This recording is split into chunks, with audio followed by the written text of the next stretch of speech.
কৃষি হচ্ছে বাংলাদেশের অর্থনীতির মূল চালিকা শক্তি। এখানে বিভিন্ন ধরনের ফল এবং ফসলে ভরা। পাট হচ্ছে তার ভিতরে অন্যতম। পাটকে বাংলাদেশের অন্যতম অর্থকরী ফসল হিসাবেও জানে। পাটের আঁশকে সোনালী আঁশ হিসাবে ডাকা হয়ে থাকে। পাটের বীজ বপন করা হয় চৈত্র এবং বৈশাখ মাসে। পাট পরিপক্ক হতে সময় লাগে 100 থেকে 120 দিন। আষাঢ় এবং শ্রাবণ মাসে জমি থেকে পাট কাটা হয়।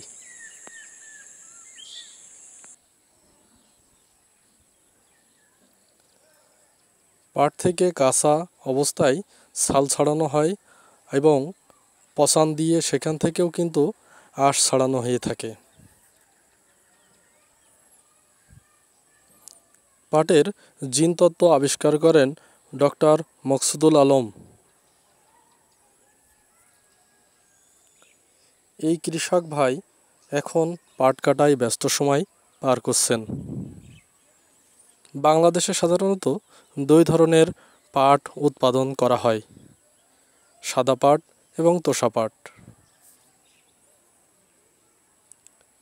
পাট কেটে ছোট ছোট আটি করে সেগুলো জমি থেকে সংগ্রহ করা হয়।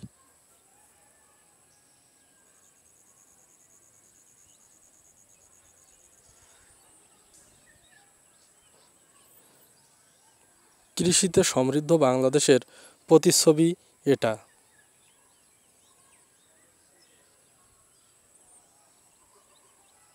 প্রতিনিয়তই বাংলাদেশে নতুন নতুন ফল এবং ফসলের আবির্ভাব ঘটছে। পাট থেকে তৈরি করা হয় বাহারি সব পণ্য। বর্তমান সময়ে পরিবেশ বান্ধব হওয়ার কারণে এই পাটের তৈরি পণ্য সামগ্রী বাংলাদেশ সহ বিশ্বের বিভিন্ন দেশে ব্যাপকভাবে জনপ্রিয় হয়ে উঠেছে। বাংলাদেশ বিশ্বে পাট উৎপাদনে তৃতীয়।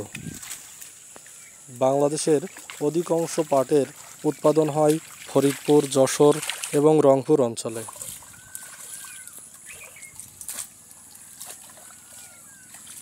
জাতভেদে একটি পাট 10 থেকে 15 ফুট পর্যন্ত লম্বা হতে পারে।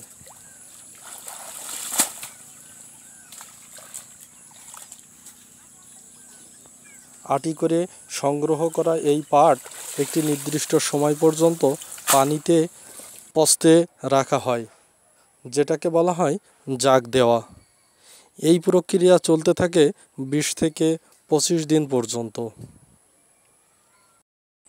তারপরে সেগুলো পানি থেকে উঠিয়ে অথবা পানিতে দাঁড়িয়ে আঁশ ছাড়ানো হয়। ছাড়ানো আঁশকে পানিতে সুন্দর করে ধুয়ে রোদে শুকিয়ে নিলেই তৈরি হয়ে যায় বিক্রির উপযুক্ত হিসাবে। এটাকে বলা হয় পাটখড়ি, যেটা জ্বালানি হিসাবে এবং প্লাইউড তৈরির কাঁচামাল হিসাবে ব্যবহৃত হয়। সবাইকে অসংখ্য ধন্যবাদ।